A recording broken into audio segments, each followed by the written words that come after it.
Wah, Pakistani. Yo.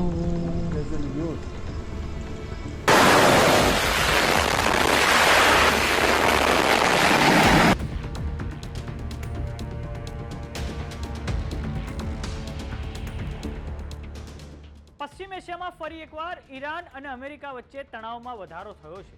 Jordan પર ઈરાને કરેલા હુમલા પછી ગુસ્સામાં ભરાયેલા અમેરિકાએ ઈરાન પર ભારે બોમ્બ વર્ષા કરી છે.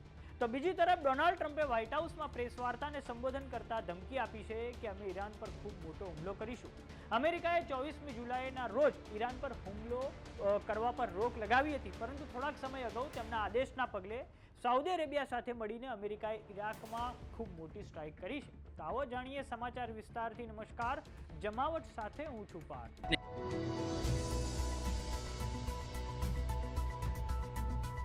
અમેરિકાએ ઈરાનના કેટલાય ઠેકાણાઓ પર તાબડતોડ હુમલા કર્યા છે.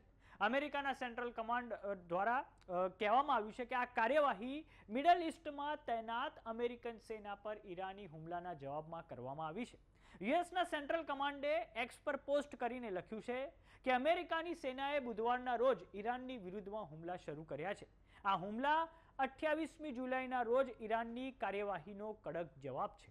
હવે દર્શક મિત્રો, આપણે નકશાની મદદથી જાણીએ કે ઈરાનમાં કઈ જગ્યાએ અમેરિકા દ્વારા હુમલા કરવામાં આવ્યા છે. તો તમે મારી પાછળ ઈરાનનો સ્ટેટ વાઇઝ મેપ જોઈ શકો છો, અને આ સ્ટેટ વાઇઝ મેપમાં પર્શિયન ગલ્ફના કાંઠે આવેલો ઈરાનનું એક પ્રાંત છે જેનું નામ છે ખુજેસ્તાન પ્રાંત. આ ખુજેસ્તાન પ્રાંતમાં ઈરાનનું સૌથી વધારે ક્રૂડ ઓઇલ ત્યાંથી પેદા થાય છે, અને આ ખુજેસ્તાન પ્રાંતમાં અબાદાન નામનું એક જે શહેર આવેલું છે ત્યાં હવે અમેરિકા દ્વારા સ્ટ્રાઇક કરવામાં આવી છે.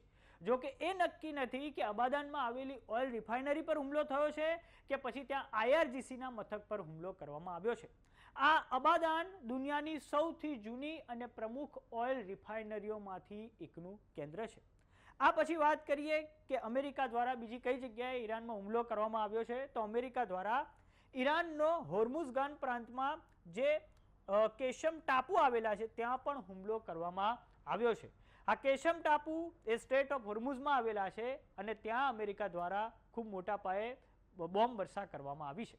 તો બીજી તરફ દર્શક મિત્રો, અમેરિકાના પ્રમુખ ડોનાલ્ડ ટ્રમ્પ દ્વારા વ્હાઇટ હાઉસમાં પ્રેસ વાર્તાને સંબોધન કરવામાં આવ્યું છે. ડોનાલ્ડ ટ્રમ્પે ઈરાનને ધમકી આપતા કહ્યું છે કે હું તમને એક રિપોર્ટ આપી શકું છું. મને બ્રીફ કરવામાં આવ્યો છે. અમે તેમની પર એક જોરદાર હુમલો કરવાના છીએ. અમારી તરફ 8500 માઇલ પ્રતિ કલાકની ઝડપથી 5 રોકેટ દાગવામાં આવ્યા હતા. તમામ રોકેટને મારી પાડવામાં આવ્યા છે. તેમણે હુમલો કરવાની કોશિશ કરી છે અને હવે અમારો વારો છે. તો દર્શક મિત્રો, ડોનાલ્ડ ટ્રમ્પનું આ નિવેદન ત્યારે સામે આવ્યું છે જ્યારે અમેરિકા અને ઈરાન વચ્ચે હાલમાં તણાવમાં નોંધપાત્ર વધારો થયો છે. આ ઉપરાંત બંને પક્ષો તરફથી હવે સૈન્ય કાર્યવાહીની ખબરો પણ સામે આવી રહી છે.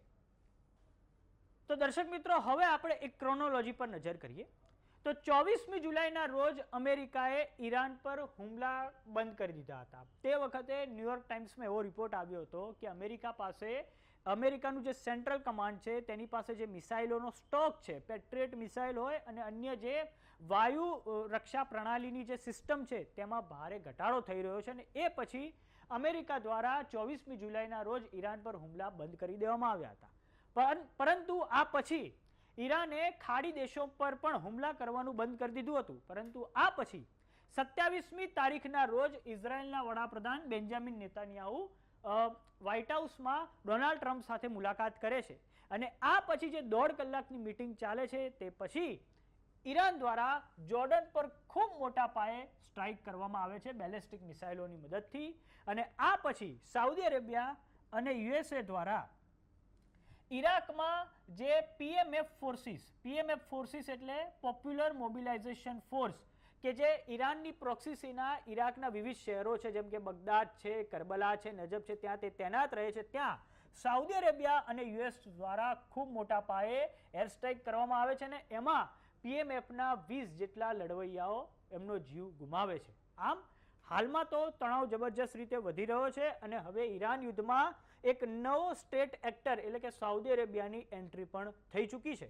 તો વાત કરીએ યમનના હુથી બળવાખોરોની, તો હુથી બળવાખોરોના સાઉદી અરેબિયા પર હુમલા ચાલુ જ છે. થોડાક સમય અગાઉ અબકેક નામની જે શહેર છે જ્યાં સાઉદી અરેબિયાની ઓઇલ રિફાઇનરીઓ આવેલી છે તેની પર પણ મિસાઇલો વડે હુતી બળવાખોરો દ્વારા હુમલો કરવામાં આવ્યો હતો. આમ હવે આ વખતે મિડલ ઇસ્ટમાં જે યુદ્ધનો વિસ્તાર છે તે ખૂબ ઝડપથી વધી રહ્યો છે અને હવે અમેરિકાએ ઈરાન પર ફરી એકવાર ખૂબ મોટા પાયે સ્ટ્રાઇક કરી દીધી છે.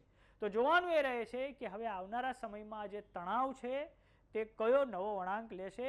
અપેક્ષા રાખીએ કે મિડલ ઇસ્ટમાં અમેરિકા અને ઈરાન વચ્ચે ફરી એકવાર સંવાદ થાય.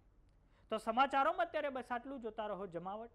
જો તમામને યુટ્યુબ પર જોઈ રહ્યા તો સબસ્ક્રાઇબ કરો, જો તમામને ફેસબુક પર જોઈ રહ્યા તો ફોલો કરો, વોટ્સએપ ચેનલને જોઈન કરવાનું ન ભૂલતા. નમસ્કાર.